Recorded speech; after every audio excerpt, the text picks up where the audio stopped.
Christmas night, the city was warm, loud, and full of families closing their doors. Miles away, in the middle of a frozen forest, two elderly people were sitting in a collapsing tent with no heat, no help, and a note that said their own son was never coming back. They would not survive the night. But one man slowed down, a biker with a scarred Harley, a worn black leather jacket, and a German shepherd who never left his side.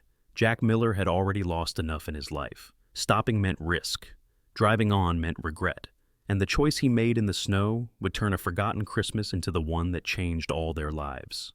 The city had already begun to shut itself down for Christmas, but winter did not care about holidays.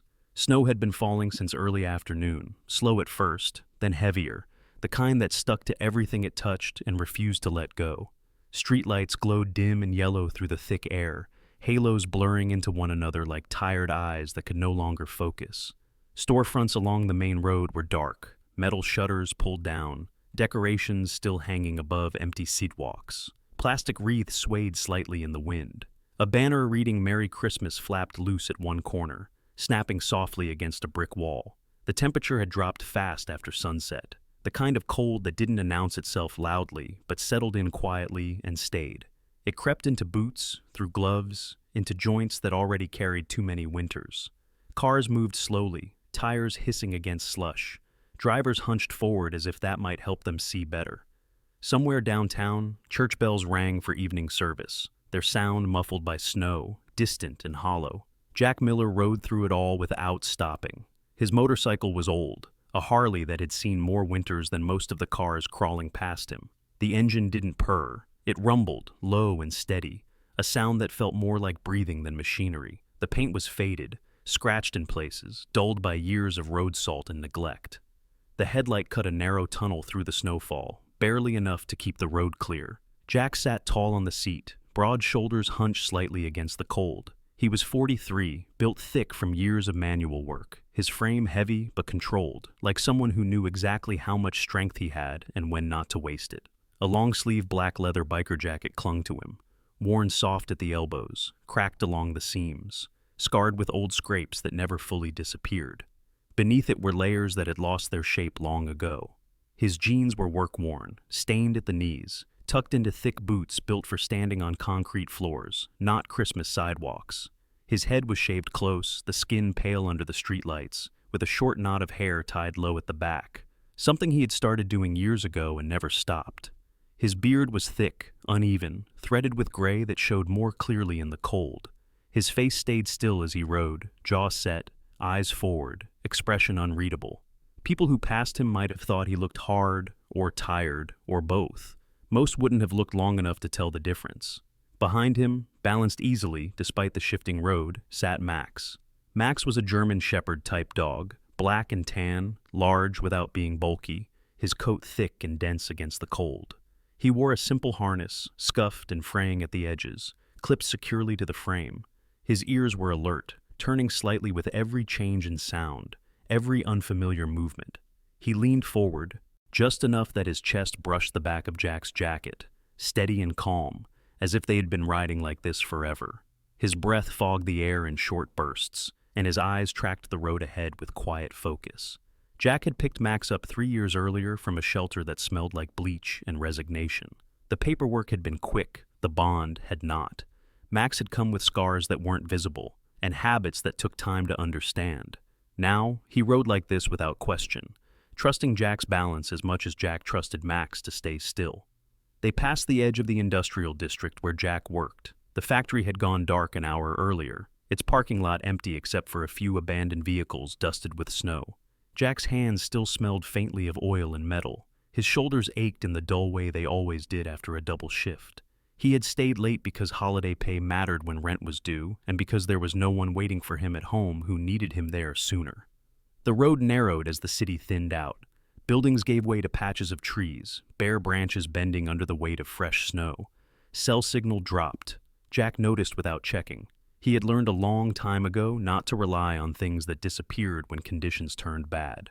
Max shifted slightly behind him, letting out a low sound that wasn't a bark or a growl, just a breath pushed out with intention. Jack felt it before he understood it, the sense that something ahead was wrong, not loud, not obvious, just out of place. He slowed, easing off the throttle, letting the bike roll forward on momentum alone. The road curved gently to the right, then straightened. That was when he saw it. A faint light, flickering, barely visible through the snowfall. Not a street light. Too low, too weak. Jack brought the bike to a stop on the shoulder. The engine idled, steady and patient. Snow gathered on his jacket almost immediately. Max's ears went forward. "Stay," Jack said quietly, his voice rough from disuse. Max stayed. Jack swung his leg over the bike and stepped down, boots sinking into slush. The cold hit him harder now that he wasn't moving. He pulled his collar higher and walked toward the light. It came from a small tent, pitched poorly near the edge of the trees, fabric sagging under snow that had already begun to collect. The tent was thin, the kind meant for summer festivals, not winter nights. A cheap lantern hung inside, its glow unsteady. Jack stopped a few feet away. "Hey," he called, not raising his voice. "You all right in there?" There was movement inside, slow, careful. The tent flap opened just enough for a face to appear.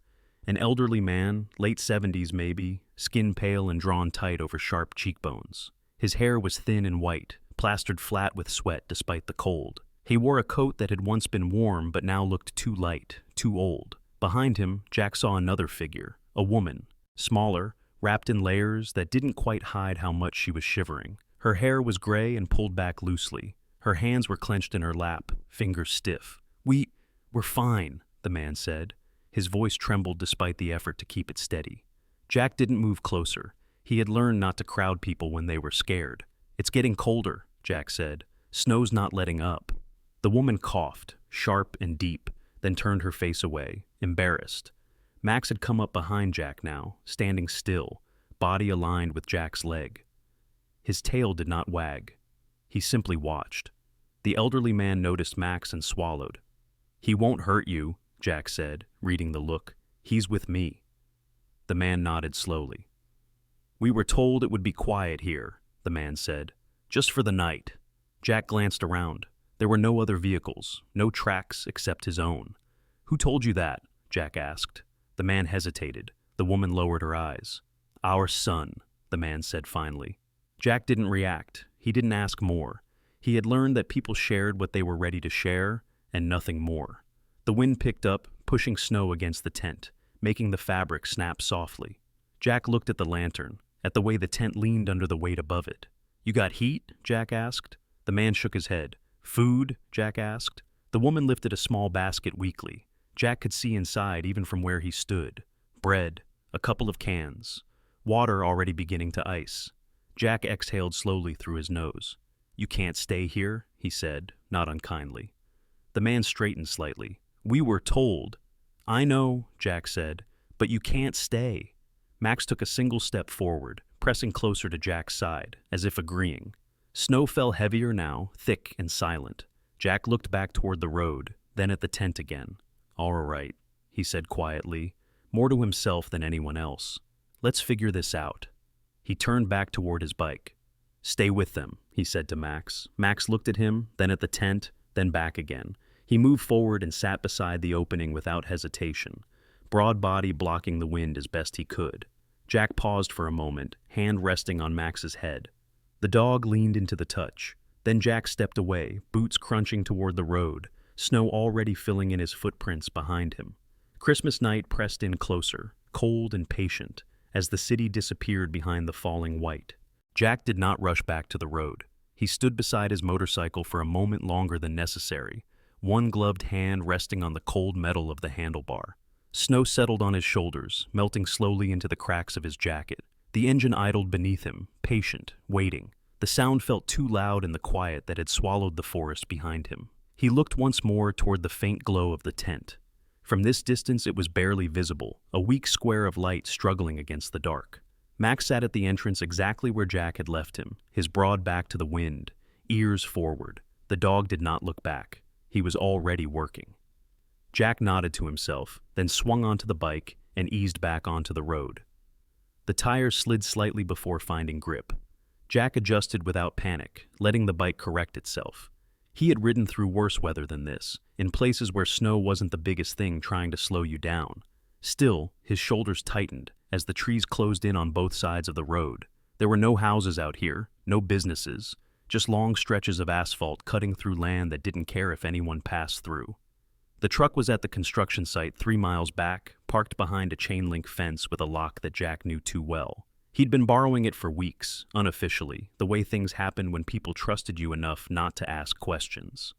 The engine was temperamental. The heater barely worked, but it could carry weight, and it had 4 wheels. Jack leaned forward slightly as the wind picked up. Snow stung his face where the beard didn't cover it. His breath came out slow and controlled. Panic burned energy he couldn't afford to lose. He reached the site faster than he expected. The floodlights were off, leaving the lot in near darkness. The fence loomed ahead, dusted white. Jack killed the engine and dismounted, boots crunching over frozen gravel. The lock was stiff. His fingers protested as he worked it open, joints aching in protest. He muttered under his breath, not words, just sound, until the lock gave way. The truck sat where he had left it, a dull gray shape under snow. Jack climbed in and turned the key. Nothing. He closed his eyes for a second, forehead resting against the steering wheel. Not long, just enough to steady himself. "Come on," he murmured. He tried again. The engine coughed once, then fell silent. Jack waited, counted his breaths, tried again. This time, the engine turned over slowly, reluctantly, then settled into a rough idle that made the whole truck shudder. Jack exhaled and leaned back, eyes on the ceiling. Snow tapped softly against the windshield. "Good," he said quietly. "Good." The heater blew cold air that smelled faintly of dust and old coffee. Jack didn't bother adjusting it. He pulled the truck out of the lot, closed the fence behind him as best he could, and headed back toward the road. The drive felt longer on the return. Snow had thickened, covering his previous tracks. The world narrowed to what the headlights could reach. Jack gripped the steering wheel harder than necessary, jaw clenched, eyes scanning the roadside for the turnoff he'd taken earlier. When he finally saw it, relief washed through him, sharp and sudden. He pulled off the road and cut the engine. For a moment, there was only silence. Then he heard it, the cough.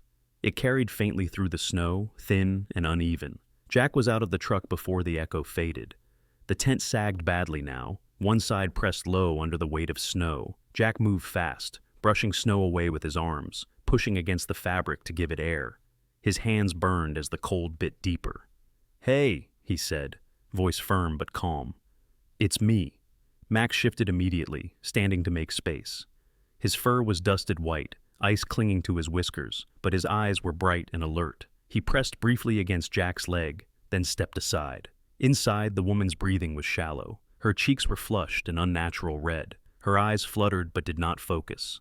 The elderly man sat rigid beside her, his hands clenched together so tightly his knuckles were pale. "She won't stop coughing," he said, voice hoarse. "I tried to keep her awake." Jack nodded, already assessing. He shrugged out of his leather jacket without hesitation and draped it over the woman's shoulders, tucking it around her as best he could. "We're getting out of here," Jack said. "Now!" The man looked at him, fear breaking through the effort to stay composed. "I can walk," he said quickly. "I can—" "We'll take it slow," Jack said, "but we're not staying." Jack lifted the woman carefully. She was lighter than he expected. Too light. Her head lolled briefly against his shoulder before he adjusted his grip.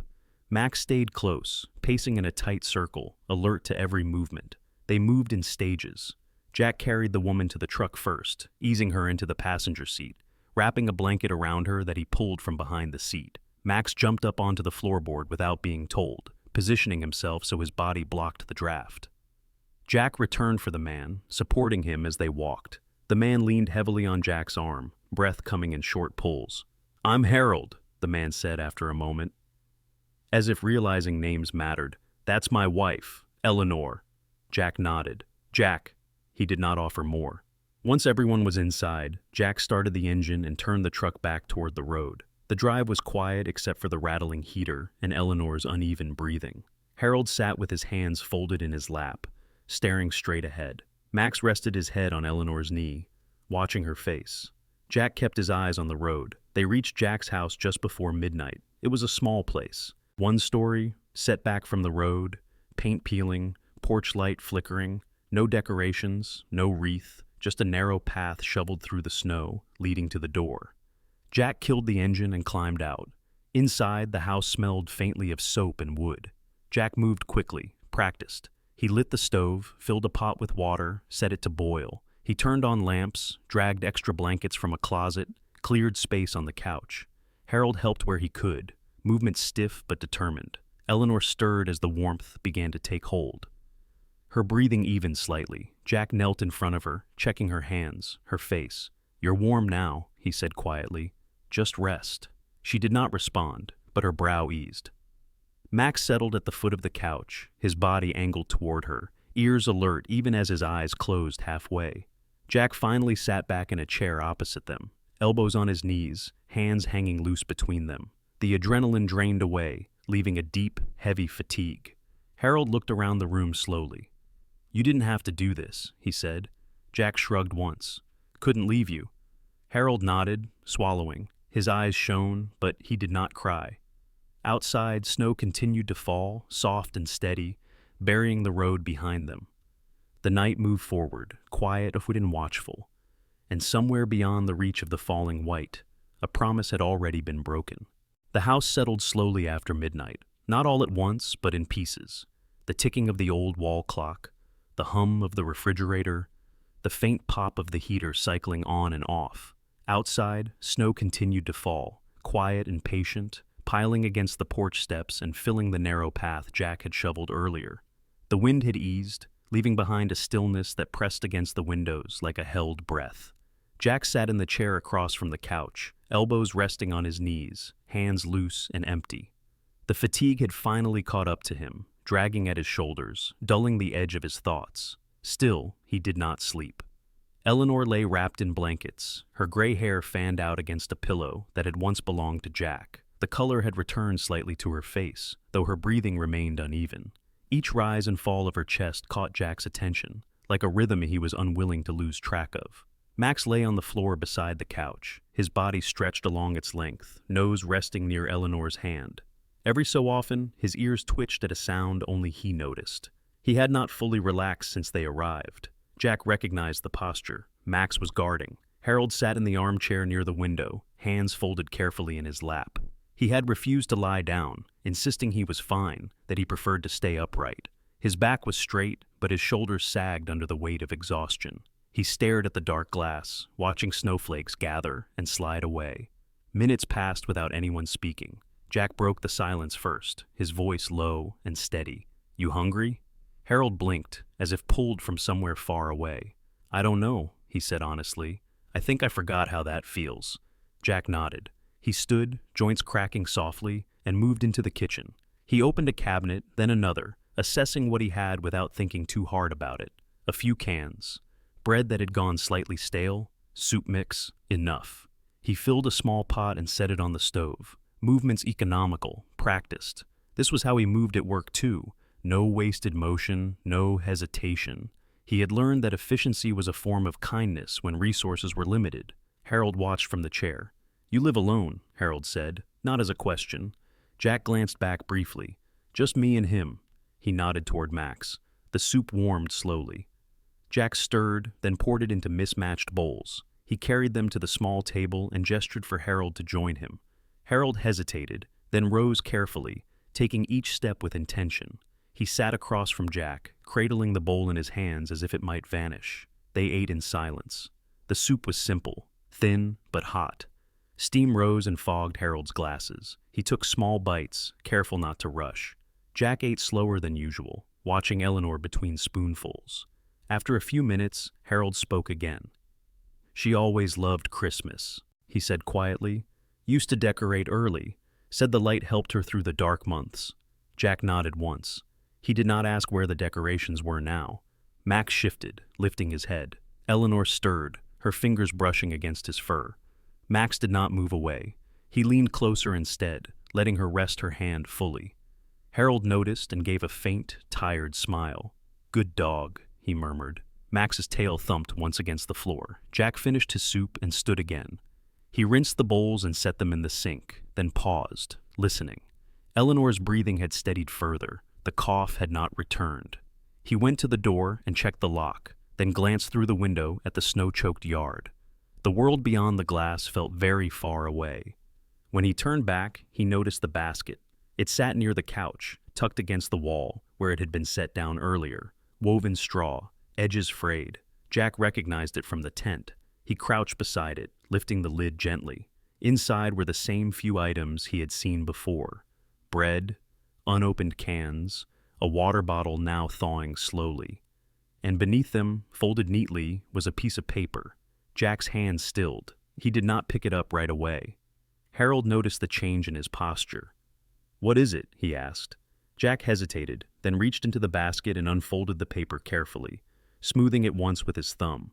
The handwriting was neat, controlled, each word placed with intention. Jack read silently. There was no anger in the letter, no apology either, just explanation, written as if listing reasons for returning a purchase. "We can't do this anymore. You need more than we can give. This is the best solution. Please don't look for us." Jack read it twice.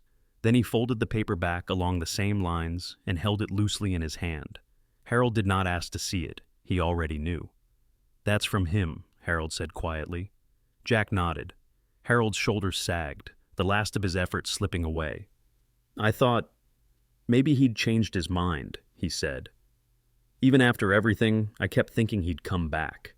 Jack sat down across from him, letter still in hand. "How long you been out there?" Jack asked. Harold took a breath. "Since yesterday morning." Jack's jaw tightened, just slightly. "And before that?" Jack asked. Harold stared at his hands. "We sold the house," he said. "Moved in with him for a while. It didn't last." Jack did not comment. He had heard enough versions of this story to recognize its shape. "He said we needed fresh air," Harold continued. "Said Christmas used to be better when we were younger, quieter. He packed for us." Harold laughed softly, a sound without humor. "He packed light." Jack folded the letter again and set it on the table, face down. "Get some rest," he said.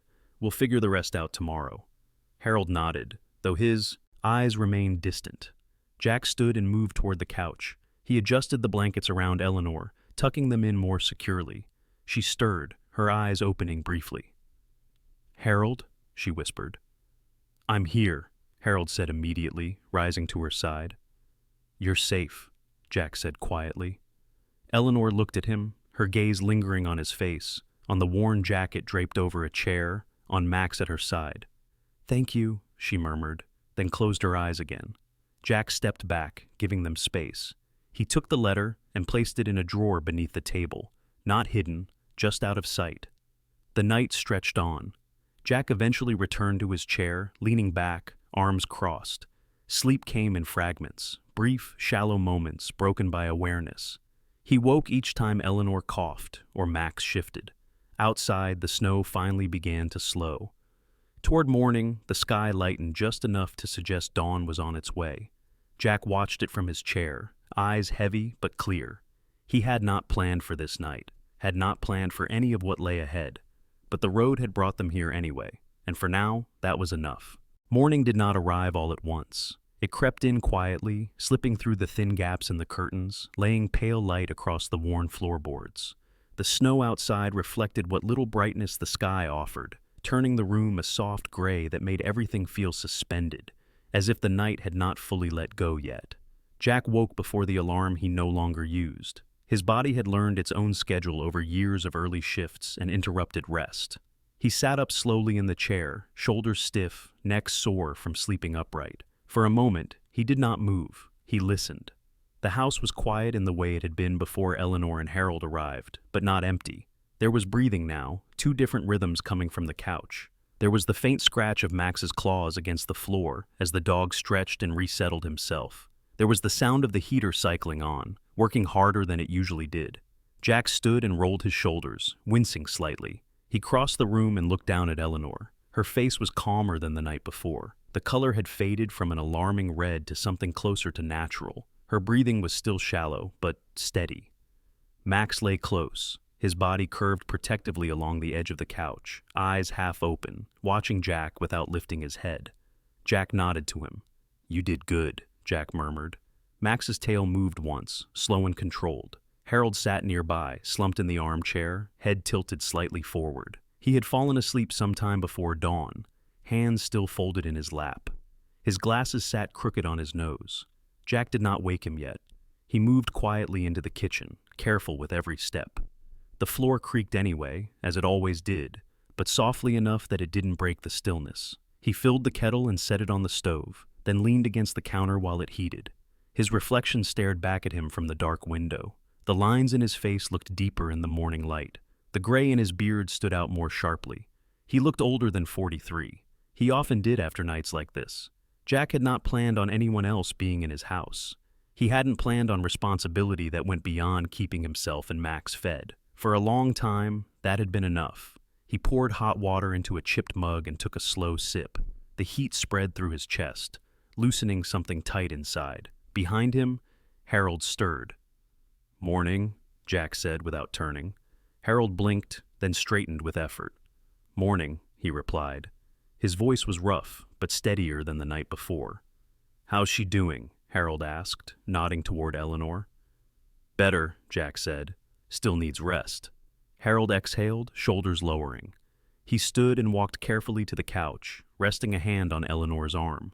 She did not wake, but her fingers twitched slightly under his touch. Jack watched the interaction quietly. There was something practiced in the way Harold moved around his wife, a familiarity shaped by decades of shared routine. Jack recognized it from memory more than experience. "You live far from here?" Harold asked after a moment. "Not far," Jack said. "Just off the main road." Harold nodded. "Close enough to hear the city," he said. "Far enough to feel alone." Jack did not disagree. They stood in silence for a few seconds, the quiet filled only by the hum of the heater. "Do you work today?" Harold asked. Jack shook his head. "I'll call it in." He had already decided that. The factory would manage without him for a day. People always did. Harold hesitated, then spoke more softly. "You don't owe us." Jack lifted a hand, stopping him gently. "I know." The kettle clicked as it cooled. Jack poured another mug and handed it to Harold. "Drink," he said. Harold accepted it with both hands. They sat at the table again, light filtering in slowly around them. Jack noticed how Harold's hands shook less now, how the tension had eased just enough to be noticeable. After a while, Harold spoke again. "You have family?" he asked. Jack considered the question. "Not close," he said finally. Harold nodded, understanding more than the words suggested. Jack stood and went to the small hallway closet. He pulled out clean towels, extra clothes he'd kept from before his weight changed, and set them on a chair. "When she wakes up," Jack said, "she'll need these." "Thank you," Harold said again, his voice quiet. Jack waved it off and moved to the back room. The room had once been something else, an office, maybe, or storage. Now it held little more than a narrow bed, a dresser with one drawer that stuck, and a faded photograph on the wall. Jack stopped in front of the photo. It showed a younger version of himself, thinner, clean-shaven, standing beside another man with the same posture, the same squared shoulders. Both wore uniforms. Both looked straight into the camera without smiling. Jack reached up and adjusted the frame, though it wasn't crooked. He remembered heat instead of cold, sand instead of snow, long nights that didn't feel like nights at all, the sound of engines that didn't stop when you wanted them to, orders that were followed because questioning them took too long. Coming home had been quieter than he expected. No parade, no speeches, just a bus station that smelled like oil and coffee, and a city that had learned how to move on without him. Max had come later, much later, after Jack learned how to sit with silence instead of fighting it. He left the room and returned to the living space. Eleanor was awake now, eyes open, watching the ceiling. "Morning," Jack said gently. She turned her head toward him. Her eyes were clearer, though still tired. "Morning," she replied, her voice thin but steady.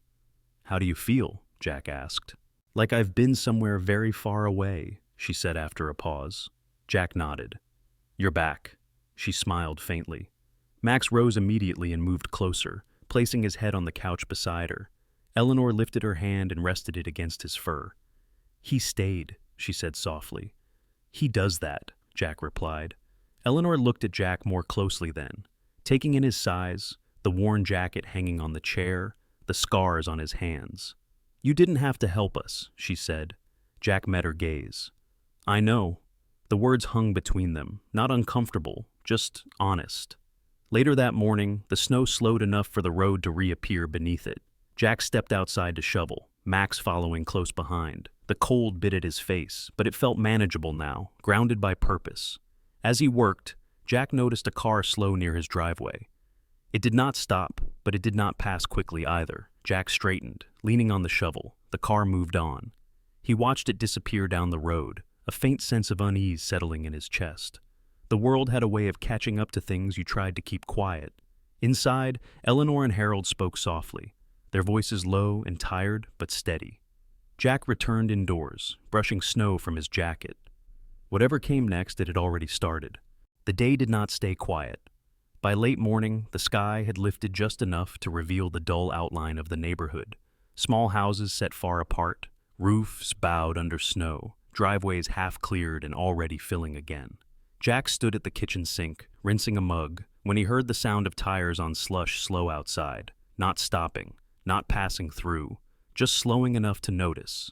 Jack did not look out the window right away. He dried his hands on a towel and set it aside, listening.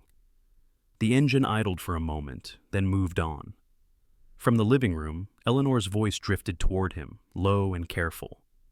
She was speaking to Harold about something small, where Jack kept the extra blankets, whether the kettle had boiled long enough. Ordinary words, but the sound of them filled the space differently than silence ever had. Max lay stretched out near the front door, head resting on his paws, eyes open. When Jack glanced at him, the dog lifted his head slightly, ears angled forward. "You hear it too," Jack murmured. Max did not move. Jack stepped into the living room.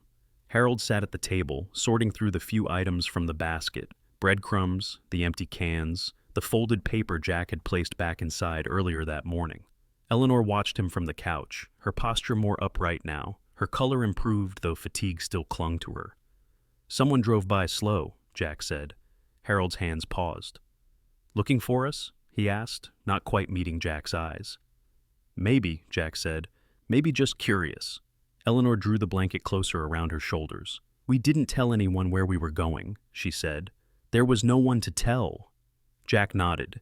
He had already assumed as much. He moved to the window and looked out this time. The road was empty again, stretching pale and wet between snowbanks. He could see where his earlier shoveling had already been undone at the edges. "People notice changes," Jack said. "A new truck, more lights on at night." Harold gave a small, rueful smile. "We never liked standing out." Jack turned from the window. "You're not," he said. "Not here." The heater clicked on again, filling the brief silence with a mechanical hum. Jack crossed the room and checked Eleanor's forehead with the back of his hand. "Still warm," he said, "but better than before." She nodded. "I feel stronger," she said. "Not strong, but present." "That's enough for today," Jack replied. Max rose then, stretching slowly before padding toward the kitchen. He stopped by the door, glanced back at Jack, then nudged the handle lightly with his nose. Jack followed him outside. The cold hit harder now that the storm had passed, sharp and clean. The yard looked untouched except for Jack's footprints and Max's tracks. Jack scanned the road again, then walked the perimeter of the house, shovel resting against his shoulder. He wasn't expecting trouble, but he had learned long ago that waiting until you were certain was how things slipped past you. He circled back toward the porch when he heard it. A voice. "Hello?" It came from the road, cautious but clear. Jack stopped. Max stood beside him, body still, eyes fixed forward. Jack stepped closer to the edge of the driveway. A woman stood near the road, bundled in a heavy coat, scarf pulled high over her mouth. She was middle-aged, her hair tucked into a knit cap, cheeks red from the cold. She held a phone loosely in her hand. "I'm sorry," she said when she saw Jack. "I didn't mean to startle you."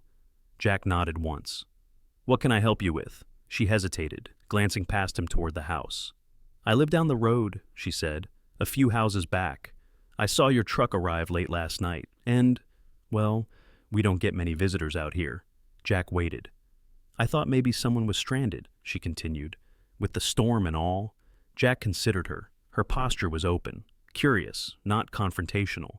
"They were," he said simply. Her expression softened. "Are they all right?" "Yes," Jack said. "They're inside." She nodded slowly. "If you need anything," she said, gesturing vaguely. "Food, extra blankets. I have a generator if the power goes." Jack inclined his head slightly. "Appreciate it." She smiled faintly, then turned back toward the road. Jack watched her go until she disappeared behind the bend. Max exhaled softly, tension easing from his frame. Back inside, Eleanor looked up when Jack returned. "Visitor?" she asked. "A neighbor," Jack said. "Just checking in." Harold let out a breath he'd been holding. "I don't want to be trouble," he said.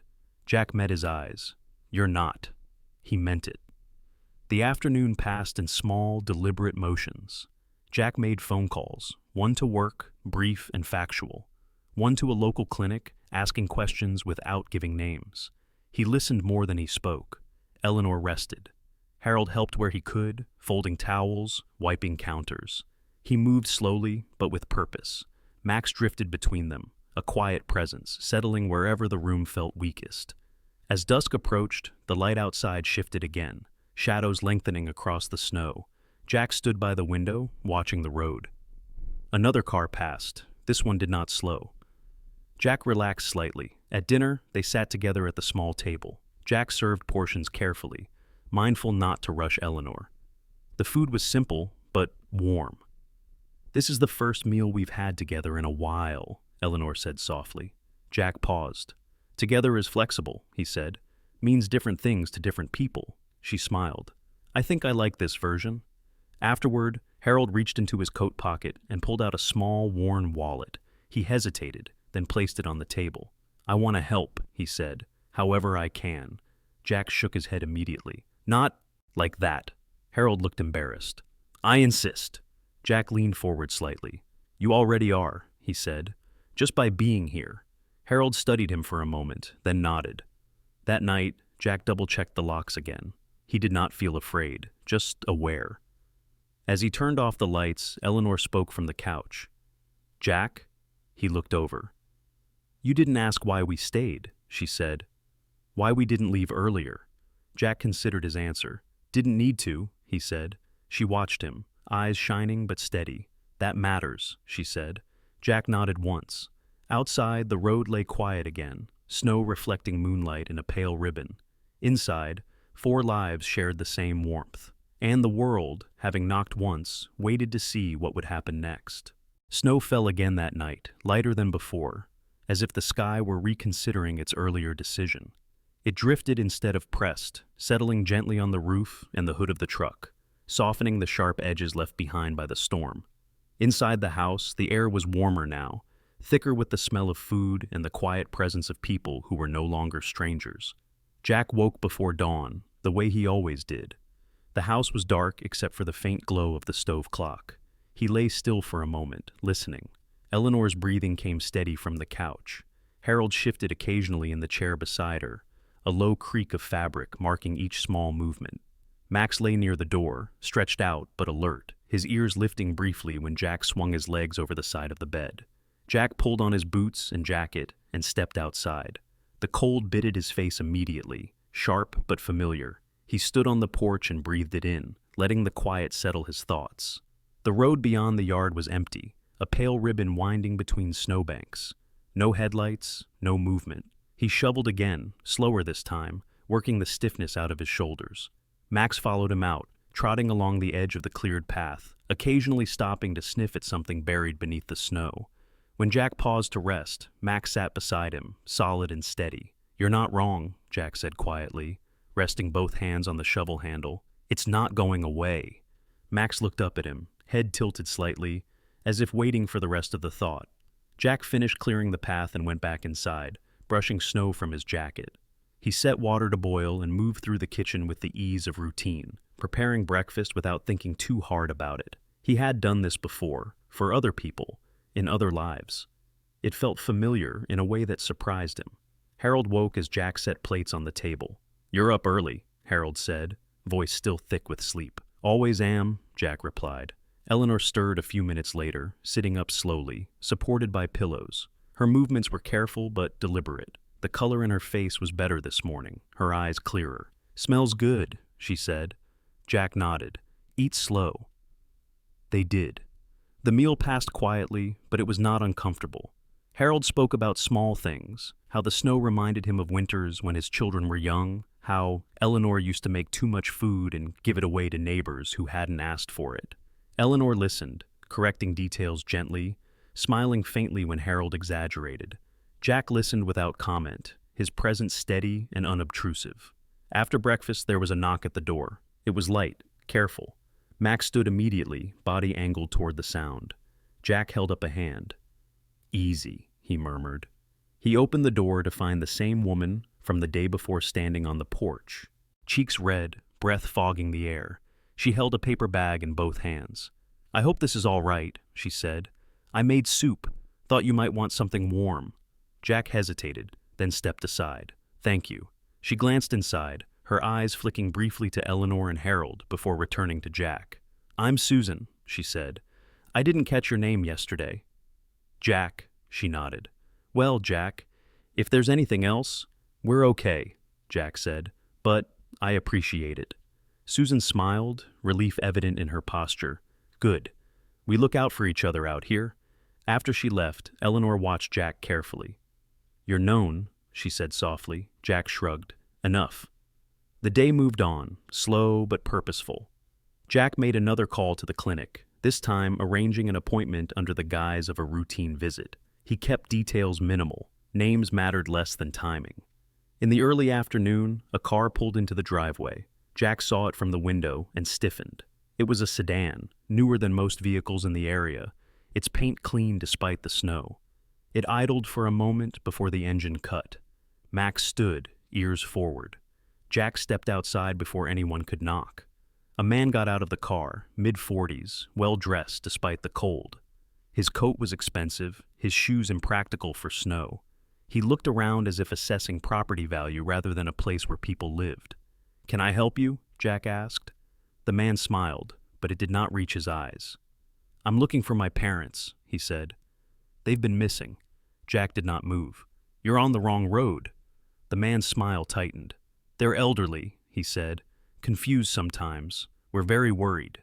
Jack's jaw set, just slightly. "They're safe," Jack said. The man glanced past him toward the house. "I'd like to see them." Jack shook his head. "Not today." The man's posture changed then, impatience slipping through. "You don't have the right to keep them here." Jack met his gaze steadily.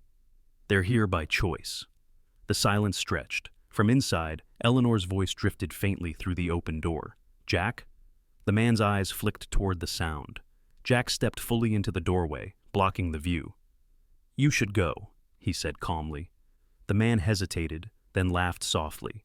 "This isn't over," he said. Jack said nothing. The man got back into his car and drove away, tires spraying slush. Jack stood on the porch for a long moment after the sound faded. Inside, Harold sat rigid in his chair, Eleanor's hand gripping his arm. Jack closed the door gently and turned to face them. "He came," Harold said quietly. Jack nodded. "He left." Eleanor looked at Jack, her eyes steady despite the fear beneath. "You didn't have to do that," she said. Jack held her gaze. "Yes," he said, "I did." The weight of that choice settled over the room, heavy but solid. That evening, as snow began to fall again, Jack sat at the table with Harold and Eleanor, explaining the appointment he'd arranged, the next steps, the options. He spoke slowly, clearly, making sure they understood. They listened. Max lay at Jack's feet, content but watchful. Outside, the road remained quiet. Inside, something had shifted. Jack knew, with a certainty that surprised him, that he was no longer passing through this moment. He was staying. The house felt different the next morning, not larger, not newer, not brighter in any obvious way, but the air moved differently, as if it had learned how to circulate around more than one life. The heater hummed with a steadier rhythm. The floorboards creaked under familiar footsteps that were no longer only Jack's. Even the light seemed to linger longer on the walls, refusing to hurry away. Jack stood at the kitchen counter, tightening the lid on a jar of coffee grounds that had seen better days. Outside, the sky was pale and open, the kind of winter blue that promised cold without threat. Snow lay undisturbed beyond the driveway, smooth as fabric pulled tight. Max sat near the door, tail tucked neatly along his side, watching Eleanor cross the living room with careful steps. She moved slowly, but she moved on her own now, no longer leaning on furniture for balance. Harold followed a few paces behind her, hands hovering uselessly at his sides, unsure whether to help or simply let her be. "You don't have to follow me everywhere," Eleanor said, not unkindly. Harold smiled, embarrassed. I know, I've had practice. Jack watched the exchange quietly. He poured coffee into 3 mugs, setting them out without comment. No one questioned it anymore. The routine had formed on its own. They sat together at the table as the morning stretched on. Eleanor wrapped her hands around the mug, breathing in the steam before taking a cautious sip. Harold unfolded a local newspaper Jack had picked up from a gas station on his way home from the clinic the day before. The headline was about the storm, about roads reopening and power restored. Their story was not there, not yet. Jack didn't expect it to be. After breakfast, Jack pulled on his jacket and reached for his keys. I'm going to check on something, he said. Won't be long. Eleanor looked up. We'll be here? Jack nodded. Max stood immediately. Stay, Jack said gently. Max hesitated, ears flicking, then sat back down beside Eleanor, watching Jack go with a seriousness that suggested he understood the request mattered. Outside, Jack drove toward town in the truck, the road clearer now, the snowbanks pushed back just enough to show signs of ordinary life returning. People moved again, cars passed without slowing. The storm had already begun to fade into memory, for those who hadn't been caught in it. Jack parked near the clinic and went inside. The waiting room smelled faintly of disinfectant and stale coffee. A receptionist looked up as he approached, her expression neutral but curious. I'm checking on an appointment, Jack said. He gave Eleanor's first name only, his voice steady. The receptionist typed for a moment, then nodded. Doctor will see her this afternoon, she said. You're welcome to stay during the visit. Thank you, Jack replied. On his way out, he stopped at a small store across the street. He picked up groceries he didn't usually buy, fresh fruit, soup with real ingredients, bread that wasn't on clearance. At the register he hesitated, then added a small artificial tree from a bin near the door. It was uneven, branches bent at odd angles, but it was cheap and would fit in the corner. Back at the house, Eleanor noticed it immediately. Jack set the tree down without explanation. Thought it might help, he said. Eleanor stared at it for a moment, then laughed softly, a sound that surprised all of them. It's perfect, she said. Harold helped to set it up. They found an old box of mismatched ornaments Jack had kept from years ago, forgotten in a closet. Some were chipped, some were missing hooks. Eleanor handled each one carefully, as if it mattered which branch it ended up on. Max watched from the floor, head tilted, tracking the movement of the ornaments with quiet fascination. As afternoon light faded, a knock came at the door again. This time, Jack waited. Susan stood on the porch, bundled against the cold, holding a small bag and a folded piece of paper. I didn't mean to intrude, she said quickly, but I spoke with a few neighbors. We're putting together a meal rotation, just for a bit. Jack accepted the bag. Thank you. She glanced inside, noticing the small tree now lit with a single strand of lights. It looks nice, she said. Eleanor appeared behind Jack. Would you like to come in for a minute? She asked. Susan hesitated, then smiled. All right, just a minute. They sat together at the table, 5 beings sharing the same space, none of them in a hurry to leave it. Susan spoke about the neighborhood, about how storms had a way of revealing who needed help, and who knew how to give it. Harold listened, nodding along, adding small comments where he could. Jack mostly stayed quiet, but he didn't retreat. When Susan left, the house did not feel emptier. That evening, as the light outside dimmed and the small tree cast uneven shadows on the wall, Jack sat at the table with Harold and Eleanor. He laid out papers from the clinic, information about temporary housing options, legal aid resources, next steps. We don't have to decide everything now, Jack said, just what comes next. Eleanor reached across the table and placed her hand over his. Her grip was light but certain. You're already part of what comes next, she said. Jack did not pull away. Later, as night settled in again, Jack stood by the window, watching the road. He thought of the man who had come looking, the way his car had disappeared into the distance. He thought of how easily people assumed they could reclaim what they had abandoned. Behind him, Harold and Eleanor talked softly, their voices blending with the quiet hum of the house. Max lay stretched out near the tree, the small lights reflecting in his dark eyes. Jack turned away from the window and joined them. Outside, the road remained still.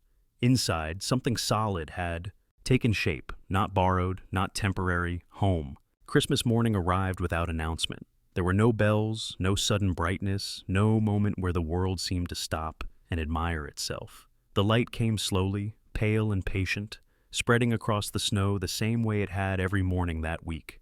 The storm was gone now, leaving behind a clean stillness that made even small sounds feel important. Jack woke before anyone else. He lay still for a moment, listening, not for danger, not for urgency, but for reassurance. Eleanor's breathing drifted in from the living room, even and steady. Harold shifted in his sleep, the soft rustle of fabric following. Max lay near the tree, his body curved protectively around the corner of the couch, chest rising and falling in a slow, familiar rhythm. Jack sat up and rubbed a hand over his face. His beard was rougher than usual, streaked with more gray than he remembered noticing before. He didn't mind it. Time had a way of leaving its mark whether you welcomed it or not. He pulled on his boots and jacket and stepped outside. The cold was gentler this morning. It still bit at his skin, but without malice, as if it had said everything it needed to say already. Snow lay smooth and undisturbed beyond the porch, the road clear and quiet. No sirs, no movement, just space. Jack breathed in deeply, then out. Behind him, the door opened softly. Eleanor stood on the threshold, wrapped in a sweater Jack had given her, one sleeve rolled up awkwardly to fit her smaller frame. Her hair was brushed back neatly, her posture straighter than it had been days ago. She looked tired, but grounded. "You're up early," she said. Jack nodded. "Habit." She stepped onto the porch beside him, careful but confident. The cold made her inhale sharply, but she didn't retreat. "It's beautiful," she said, looking out at the snow. Jack followed her gaze. "It is." They stood there for a moment, sharing the quiet without needing to fill it. Inside, Harold stirred awake to the sound of Max stretching. The dog rose and padded toward the door, tail moving slowly, deliberately. When he saw Eleanor and Jack outside, he stopped and waited, sitting back down as if to give them space. Jack went back inside and started the coffee. He moved through the kitchen with ease, knowing where everything was without looking. The routine felt natural now, not borrowed. Harold joined him a few minutes later, buttoning his sweater carefully. "Merry Christmas," Harold said. Jack nodded. "Merry Christmas." They didn't exchange gifts. There was no tree bursting with packages, no ribbon-strewn floor. Instead, there was breakfast. Eggs cooked just long enough, toast warmed evenly, fruit sliced and shared. Eleanor insisted on helping, standing at the counter with quiet determination. Max sat nearby, watching each movement, occasionally nudging Jack's leg when something fell too close to the edge. They ate together as the morning stretched on. At some point, Eleanor reached into her coat pocket and pulled out a small object wrapped in tissue paper. She hesitated, then placed it gently on the table in front of Jack. "It's not much," she said, "but I wanted you to have it." Jack unfolded the paper carefully. Inside was a simple metal keychain, worn smooth with age. Attached to it was a small tag engraved with a single word, "Home." Jack stared at it longer than necessary. Harold watched him, eyes steady. "It was ours," he said, "from the old house." Jack closed his fingers around it. "Thank you," he said quietly. Eleanor smiled. "You gave us a place when we had nowhere else to be." Jack shook his head slightly. "You stayed." The difference mattered to him. Later that morning, Susan stopped being again, this time with her young daughter, a quiet girl clutching a stuffed bear nearly as big as she was. She peeked shyly around the doorframe, eyes widening when she saw Max. "Can I say hi?" the girl asked softly. Max lowered himself to the floor immediately, tail resting still as stone. The girl approached slowly and rested her hand on his head. Max didn't move, just breathed. Eleanor watched from the couch, her eyes shining. "What's his name?" the girl asked. "Max," Jack said. The girl nodded seriously. "He's very brave." Jack smiled, just barely. As the day went on, the house filled with small moments, shared stories, laughter that came hesitantly at first, then more freely. Harold spoke about past Christmases, not with bitterness, but with clarity. Eleanor listened, adding details, correcting him when he drifted too far into nostalgia. No one mentioned the man who had come looking. No one needed to. In the afternoon, Jack stepped outside again, this time with Max at his side. They walked down the driveway together, boots and paws crunching softly against the snow. Jack stopped near the edge of the road and looked both ways. Nothing. He stood there for a long moment, then turned back toward the house. Inside, Eleanor had lit the small tree, its uneven lights glowing warmly against the dimming sky. Harold adjusted one ornament that hung crookedly, stepping back to assess his work with quiet satisfaction. As evening approached, Jack gathered everyone at the table. "There's something we should talk about," he said. Harold and Eleanor looked at him, attentive. "I don't know what happens next," Jack continued, "but I know this doesn't end today. If you want to stay, you can, as long as you need." Eleanor's eyes filled, but she did not cry. She reached for Harold's hand. "We don't want to be a burden," Harold said. Jack met his gaze steadily. "You're not." The words settled over the room, firm and final. That night, as darkness fell and the small house glowed softly against the snow, Jack sat on the couch with Max at his feet. Eleanor and Harold rested nearby, their presence familiar now, no longer fragile. Jack thought of the road, of the night that had led them all here. He thought of how easily he could have kept riding. He was glad he didn't. Outside, the city prepared for another year. Inside, something quieter endured. Not blood, not obligation, just people who chose to stay. And for Jack Miller, that was more than enough. We wait for miracles to fall from the sky, but sometimes God sends them quietly, through ordinary people who choose not to walk away. If this story moved you, share it with someone who needs hope. Leave a comment, subscribe to the channel, and may God bless you, protect your path, and let you become the miracle someone is praying for. Amen.